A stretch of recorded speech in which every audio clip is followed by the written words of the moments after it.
नमस्कार दोस्तों, आज हम इतिहास के एक ऐसे अध्याय को पलटने जा रहे हैं जो सिर्फ एक आंदोलन नहीं बल्कि साधारण किसानों के असाधारण साहस की कहानी है।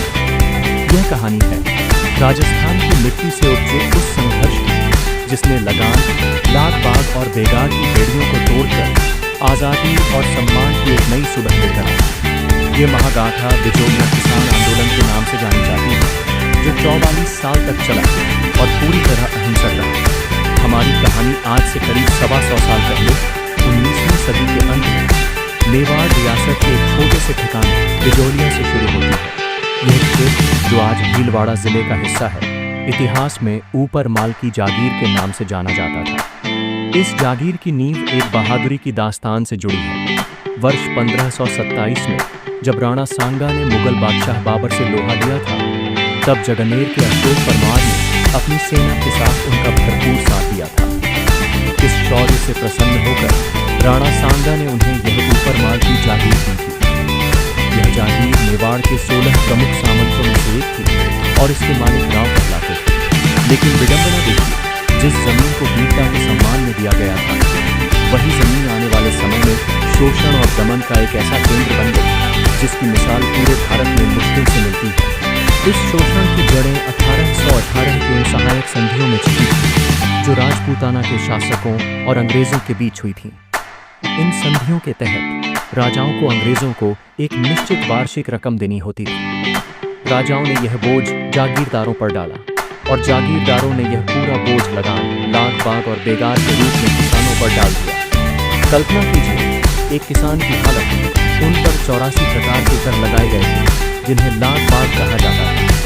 इन करों को चुकाने में उनकी आधी से ज्यादा कमाई चली जाती थी। इसके अलावा उनसे बिना किसी मजदूरी के जबरन सामंतों के लिए काम भी करवाया जाता था, जिसे बेगार प्रथा कहते थे।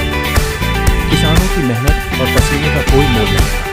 उनकी दुर्दशा का एक बड़ा कारण था लाटा कुंटा पद्धति। लाटा में फसल तैयार होने के बाद खलिहान में उपज का अनुमान लगाकर कर वसूला जाता था।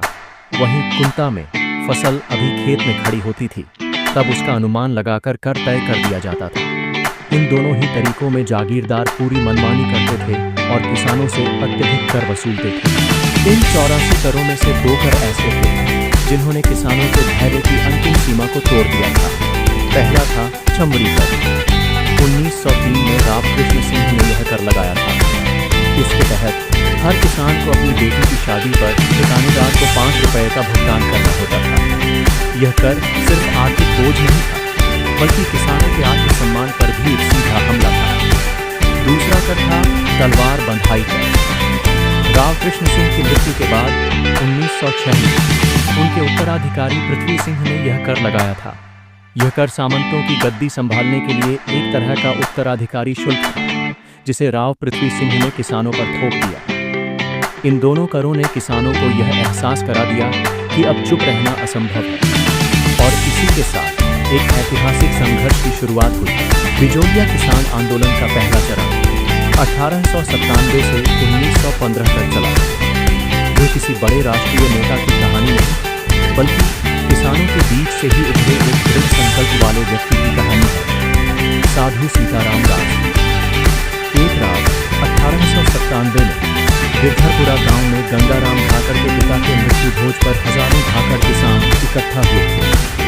यह एक ऐसा मौका था जब सभी ने अपनी समस्याओं पर खुलकर बात की। साधु सीताराम दास की अध्यक्षता में उन्होंने निर्णय लिया कि वे इन अत्याचारों की शिकायत सीधे मेवाड़ के महाराणा फतेह सिंह से करेंगे। इस काम के लिए 2 बहादुर प्रतिनिधियों, नानजी पटेल और ठाकरे पटेल को चुना गया और उन्हें शिकायत लेकर उदयपुर भेजा गया। महाराणा ने शिकायत सुनी और जांच के लिए हामिद हुसैन नामक एक अधिकारी को बिजोलिया भेजा। हामिद हुसैन ने अपनी रिपोर्ट में किसानों की शिकायतों को सही पाया, लेकिन मेवाड़ सरकार ने कोई ठोस कार्रवाई नहीं की। मेवाड़ सरकार की इस निष्क्रियता ने सामंत राव कृष्ण सिंह का हौसला बढ़ा दिया। उसने उन दोनों साहसी प्रतिनिधियों नानजी पटेल और ठाकरे पटेल को जागीर से निकाल दिया। इस घटना ने किसानों को एक महत्वपूर्ण सबक सिखाया। अब उन्हें अपने लिए खुद ही लड़ना होगा। इसी दौरान 1905 में साधु सीताराम दास ने मित्र मंडल नामक एक संगठन बनाया। एक आयुर्वेदिक चिकित्सक होने के नाते वे गांवों में जाकर किसानों का इलाज करते और उनकी दुर्दशा को अपनी आंखों से देखते थे। उनका पूरा जीवन गरीब किसानों के शोषण के खिलाफ आवाज उठाने में समर्पित हो गया। वर्ष 1913-14 में फतेह करण चारण के नेतृत्व में लगभग 15,000 किसानों ने एक साहसिक रणनीति अपनाई, नो टैक्स अभियान। उन्होंने अपनी जमीन पर खेती करना छोड़ दिया और पड़ोसी राज्यों में किराए पर जमीन लेकर खेती करने लगे। यह जागीरदार के लिए एक बड़ा झटका था, क्योंकि उसका राजस्व पूरी तरह से रुक गया। यह आंदोलन भाकड़ जाति के किसानों द्वारा चलाया जा रहा था और इसका नेतृत्व प्रेमचंद भील, ब्रह्मदेव और फतेह करण चारण जैसे स्थानीय नेताओं के हाथों में था। यह राजस्थान का पहला संगठित किसान आंदोलन था।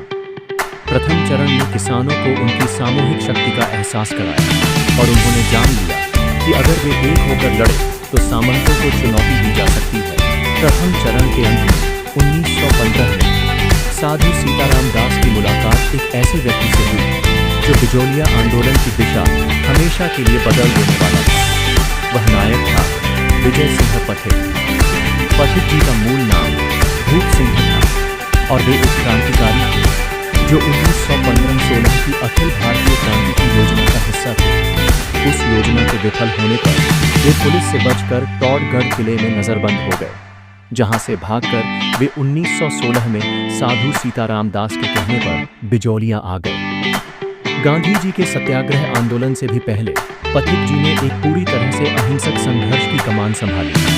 1917 में हरियाली अमावस्या के शुभ दिन पर उन्होंने ऊपर माल के किसानों को एक साथ लाकर एक शक्तिशाली संस्था बनाई, जिसका नाम था ऊपर माल किसान पंच बोर्ड। इस बोर्ड में 13 सदस्य और मन्ना पटेल को इसका सरपंच चुना गया। पथिक जी की सबसे बड़ी रणनीति थी इस आंदोलन को एक राष्ट्रीय पहचान दिलाना। उन्होंने मीडिया का भरपूर इस्तेमाल किया। उन्होंने ऊपर माल का डंका नामक एक समाचार पत्र भी प्रकाशित किया, लेकिन जो काम सबसे निर्णायक साबित हुआ वह था उनका कानपुर से प्रकाशित होने वाले गणेश शंकर विद्यार्थी के प्रताप समाचार पत्र से संपर्क। गणेश शंकर विद्यार्थी ने अपने अखबार में बिजोलिया आंदोलन के लिए एक स्थायी कॉलम ही खोल दिया, जिससे यह मुद्दा राष्ट्रीय मंच पर पहुंच गया। वर्ष 1919 के अमृतसर कांग्रेस अधिवेशन में बाल गंगाधर तिलक ने बिजोलिया के किसानों की दुर्दशा पर एक प्रस्ताव रखा। पथिक जी ने बंबई जाकर महात्मा गांधी से भी मुलाकात की। गांधी जी ने किसानों के संघर्ष की सराहना की और मेवाड़ सरकार को चेतावनी दी। आंदोलन के बढ़ते दबाव के कारण ब्रिटिश सरकार ने 1922 में हस्तक्षेप किया।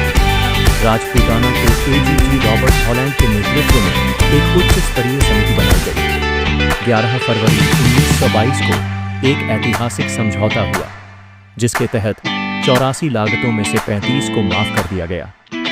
लेकिन यह खुशी ज्यादा दिन नहीं टिकी। ठिकानेदार ने कुछ ही समय बाद माफ की गई रियायतों को वापस ले लिया और नए कर थोप दिए। द्वितीय चरण की सफलता के बाद आंदोलन में कुछ मतभेद हो गए थे। 1927 में विजय सिंह पथिक ने आंदोलन का नेतृत्व छोड़ दिया।